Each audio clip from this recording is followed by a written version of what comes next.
And the next, who is speaking to whom? So Bhagavatam is eternal. It's not that only when someone spoke it, it came into existence. Bhagavatam is eternal and it is non-different from Krishna. So in that sense, Bhagavatam is also eternal. The knowledge is of bhakti, and bhakti is also eternal. However, at a certain time in the history of the universe, it is given to Brahma. And that's the first time that Brahma is being given this knowledge by Narayan. Srimad Narayan, he just explains to Brahmaji that the whole Bhagavatam in a nutshell of 4 verses that we usually know as Chatushloki Bhagavat. So those 4 verses are there in the second canto. And then Brahmaji speaks that knowledge of the Chatushloki, he expands it and speaks to Narada Muni, his son, his one of the main sons, first sons. And Narada Muni, he expands it further and speaks, gives that knowledge to his dear disciple Vyasadeva. Specifically, because Vyasadeva is also an empowered incarnation for putting all the Vedic literature together. And Srila Vyasadeva, after receiving this confidential knowledge of Srimad Bhagavatam, offers it or delivers it to his dear son Shukadeva Goswami. And Srila Shukadeva Goswami is already highly elevated. And by the arrangement of Krishna, he speaks this, he expands it so amazingly. He expands it further and speaks it according to the time, place, circumstances of Parikshit Maharaj. When Shukadeva Goswami was speaking to Parikshit Maharaj, Suta Goswami was also present in the audience.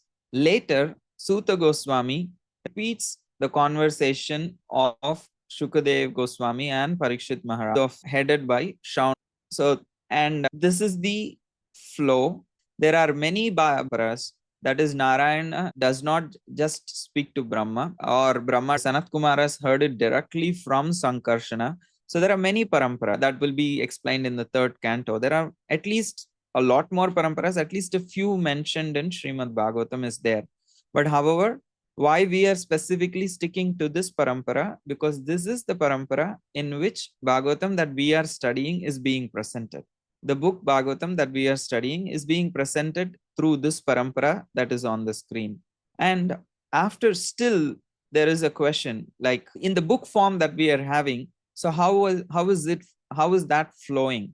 So this book that we are reading, Srimad Bhagavatam, is of course written by Vyasadeva, as with the case of every other Vedic literature. He is the author of this Srimad Bhagavata Purana, and he chooses the conversation between Suta Goswami and Shaunakadi Rishis to present to us. And Suta Goswami and Shaunakadi Rishis, they are speaking about the conversation that happened between Shukadeva and Parikshit Maharaj. Any clarifications? So, Prabhuji, Anyone? I have a question. Yes. So Shaunakadi rishis are same as Naimisharanya? Yes. Okay. The sages of Naimisharanya are led by a sage. The senior most sage is called as Shaunaka Rishi. So they are sometimes called as Shaunakadi Rishis. Okay. The Rishis, the group of Rishis led by Shaunaka Rishi. Got it. Yep. Okay. Thank you. Where is a location similar to how Naimisharanya is where the sages heard it? Where was the first one? They heard it on the bank of the Ganges near Hastinapur, outside the capital that Parikshit Maharaj was ruling. It is called as Shal. Even now, today, that place is there. And yeah, and of course, Narayana spoke to Brahmaji in Vaikuntha or in Brahmaloka, and then subsequently in Brahmaloka, where Narada Muni meets Brahmaji, and then on the river bank of Saraswati, Narada Muni speaks the knowledge to Vyasadeva. Vyasadeva gives this knowledge in the forest to Shukadeva Goswami in his ashram, and then later Shukadeva Goswami speaks. Kartikeya Prabhu? Yeah, I'm curious about the different paramparas. They received, it's the same Bhagavatam that they received, right? It's the same Bhagavatam, but they receive like Sanakut. They receive it from the Lord Sankarshan directly. Yeah, so my question is the conclusion of the Bhagavatams in the different sampradayas all the same, or are the conclusions different? It is same. The essential message is same.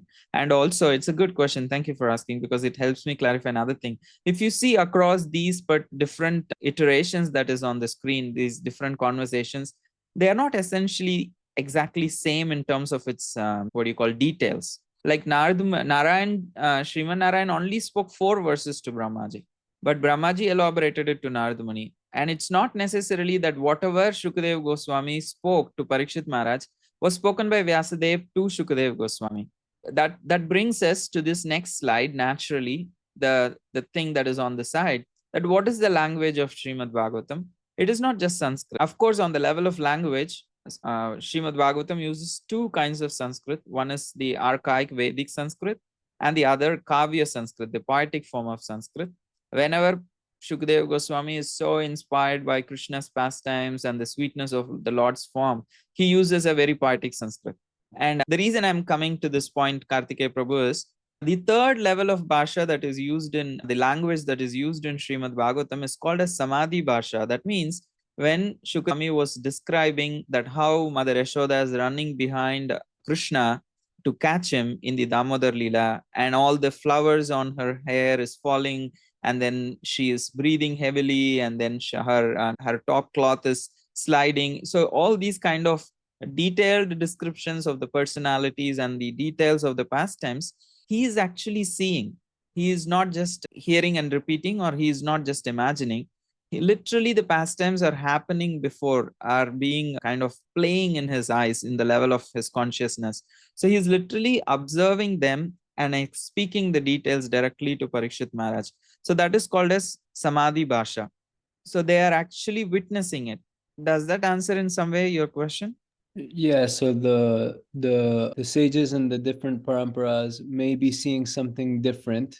However, the essence of Bhagavatam is the same. The same. And if they are all seeing like in their Samadhi Bhasha, there is not going to be the problem of material inabilities. The mistakes that come through the senses does not exist in these personalities. Thank you, that's helpful.